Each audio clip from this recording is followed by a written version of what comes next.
Hello friends. I can see 80% of my viewers don't subscribe while watching videos. Please hit the subscribe button and like this video.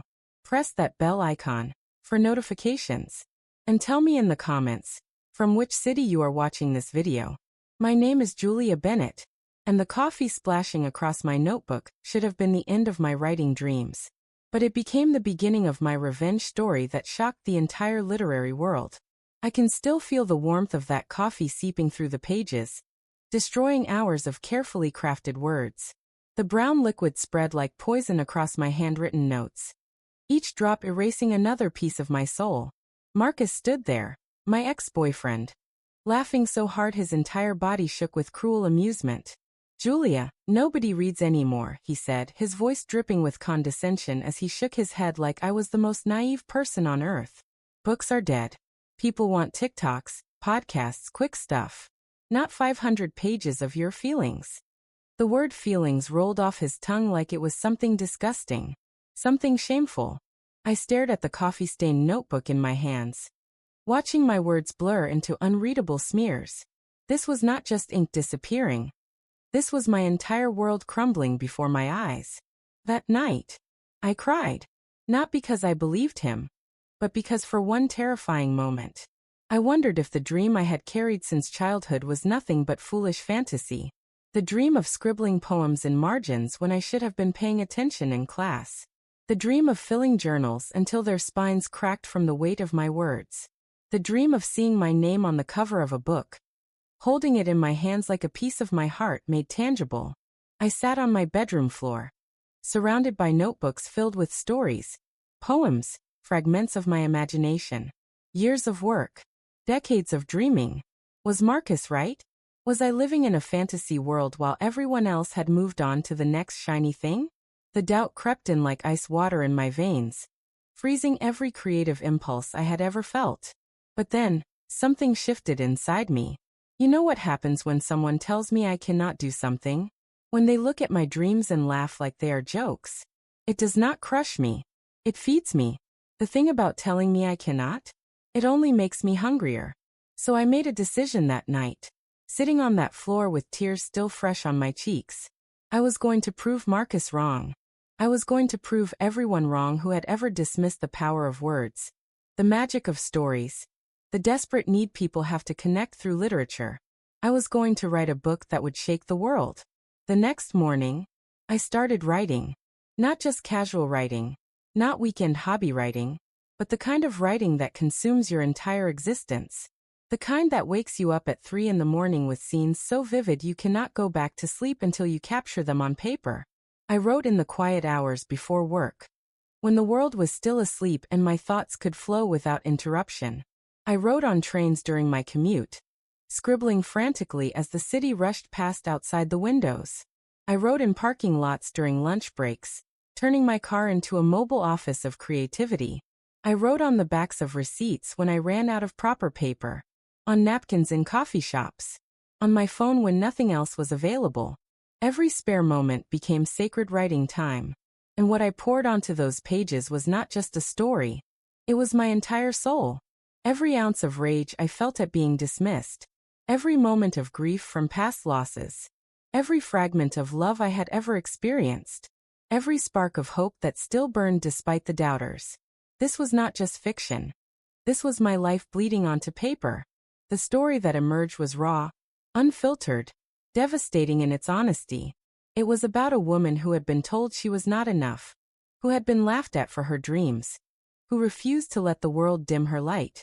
It was about transformation, about rising from ashes, about proving that the things people mock are often the things that matter most. Month after month, I wrote, through exhaustion, through doubt, through moments when I wanted to quit, when the voice in my head sounded suspiciously like Marcus, telling me I was wasting my time. But I kept going. When I finally finished the manuscript, it was 800 pages of pure emotion. 800 pages that represented 2 years of my life. 2 years of believing in something everyone else said was impossible. Then came the real test. I started submitting to publishers. The first rejection letter arrived 3 days later. Then another. Then 10 more.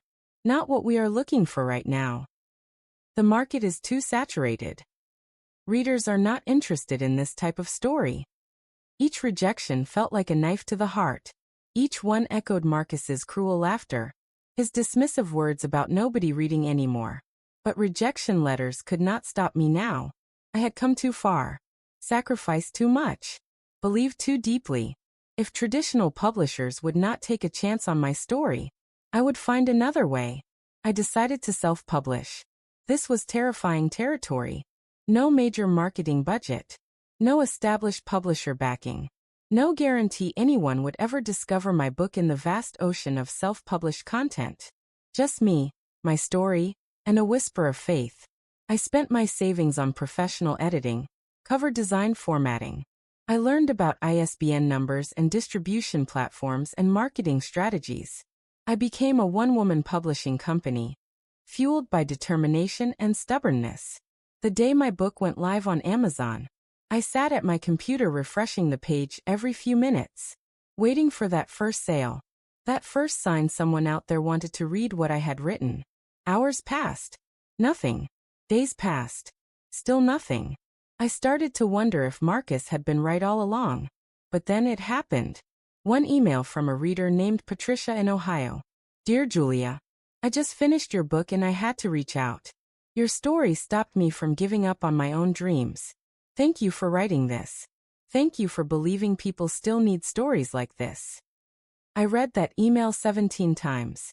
Cried every single time. One reader. One person whose life was touched by my words. Suddenly, every rejection letter, every doubt, every moment of exhaustion was worth it. But Patricia was just the beginning. Another email arrived the next day. Then another. Then 5 more. A man named David wrote, I had not finished a book in 10 years until yours. Could not put it down. Stayed up all night reading because I had to know how it ended. A teenager named Maya wrote, Your character reminded me that it is okay to feel deeply. That sensitivity is not weakness. Thank you for showing me I am not alone. Word began to spread, not through massive marketing campaigns or celebrity endorsements, but through something far more powerful, through readers telling other readers, through book clubs passing worn copies around, through social media posts with genuine enthusiasm, through the thing Marcus said was dead. People who still love to read. My sales numbers started climbing, slowly at first, then with increasing momentum. Reviews poured in, most of them 5 stars with comments that made me cry happy tears. This book changed my life. Could not stop thinking about it for weeks. Exactly what I needed to read right now. Made me believe in the power of stories again. 6 months after publication, my book had sold 50,000 copies. All through word of mouth. All because readers still existed. Still craved meaningful stories. Still believed in the magic of books. I was making enough money to quit my day job and write full-time. The dream I had carried since childhood was finally becoming reality. But I was not prepared for what happened next. I was asleep when my phone buzzed with a text message at 6 in the morning. My editor, someone I had hired to help with marketing, was practically shouting through the screen. Julia, check your email right now. I stumbled to my laptop, still in my pajamas, hair a complete mess. Opened my email with trembling fingers. The subject line made my heart stop. Congratulations. New York Times bestseller list notification. I read it 3 times before the words sank in. My book, my self-published novel that everyone said nobody would read, had hit number 7 on the New York Times bestseller list.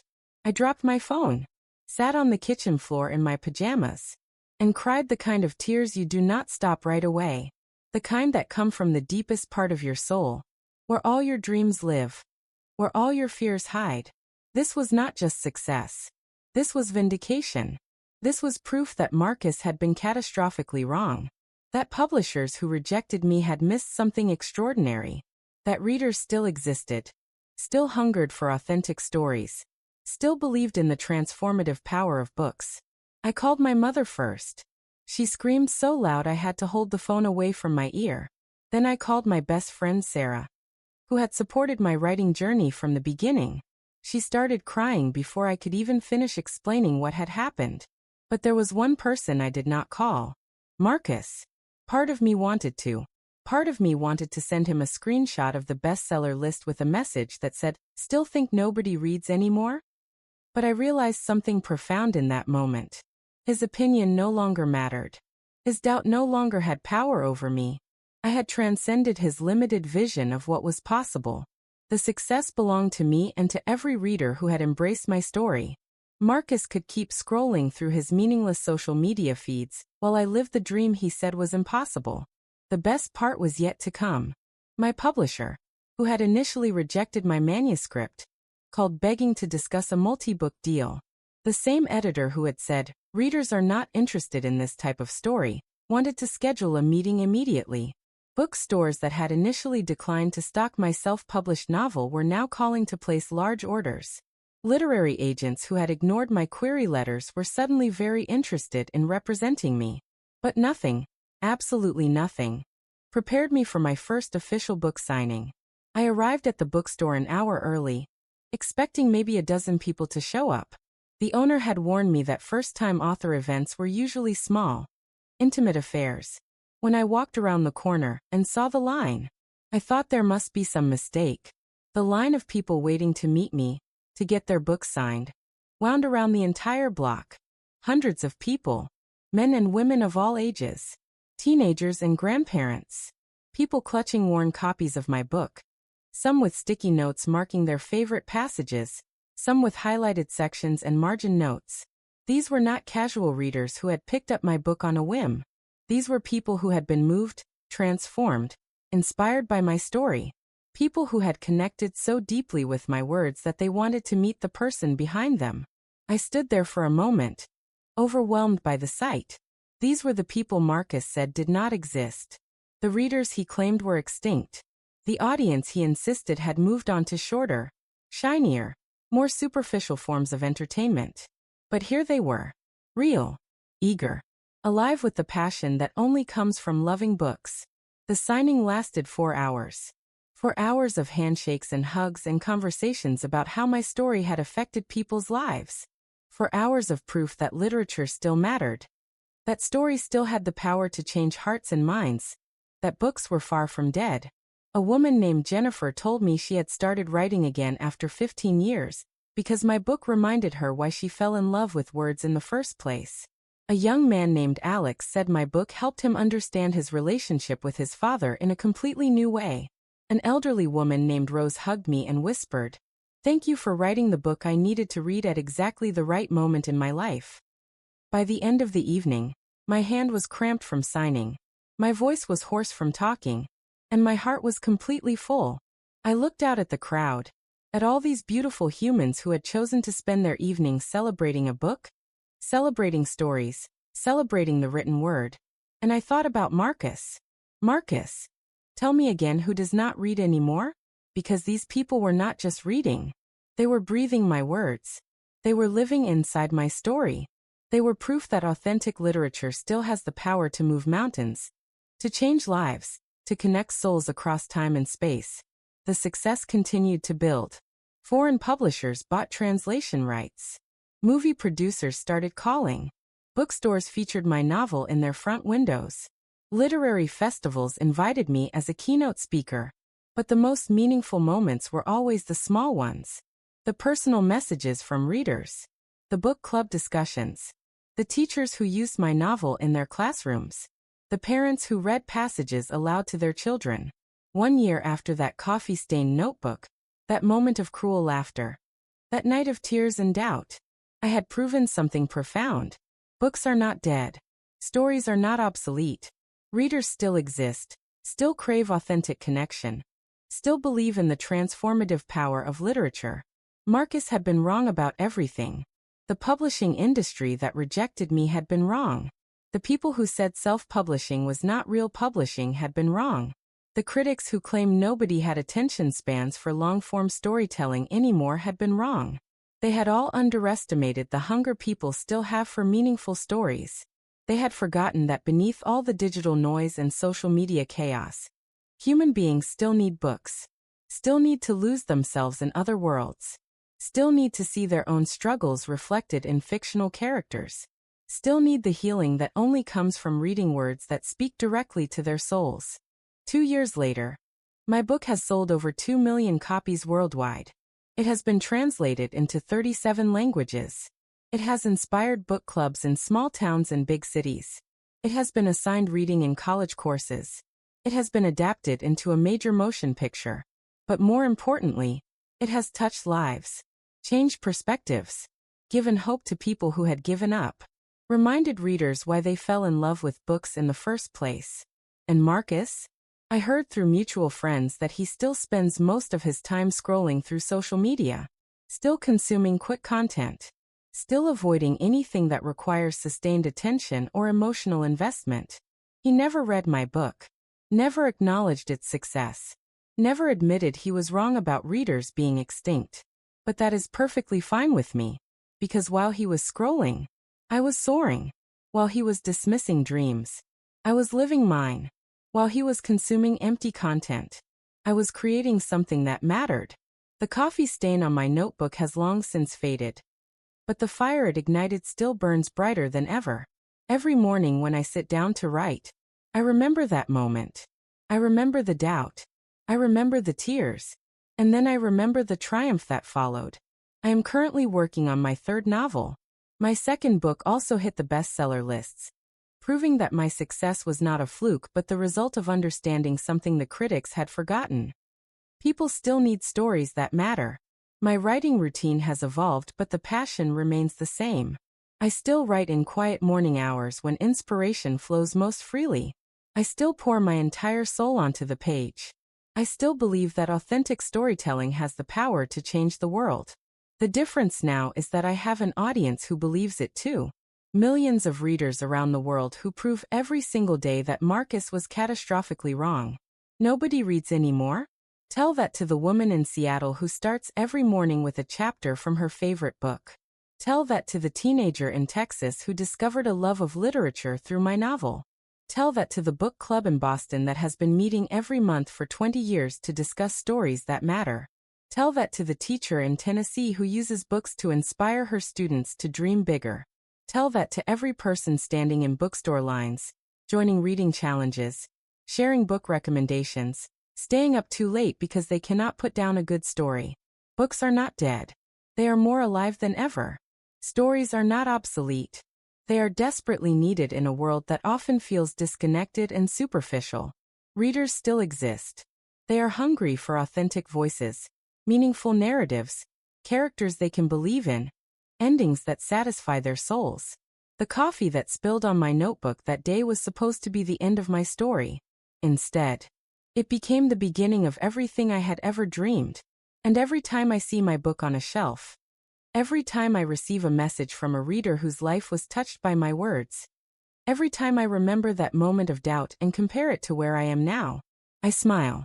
Because Marcus was wrong about everything, but I was right about the one thing that mattered most.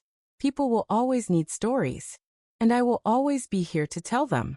If this story inspired you to chase your own impossible dreams, if it reminded you that critics and doubters do not determine your destiny, if it showed you that authentic passion can overcome any obstacle, please subscribe to our channel for more incredible true stories of triumph over adversity. Your support helps us continue sharing these powerful journeys of transformation and hope.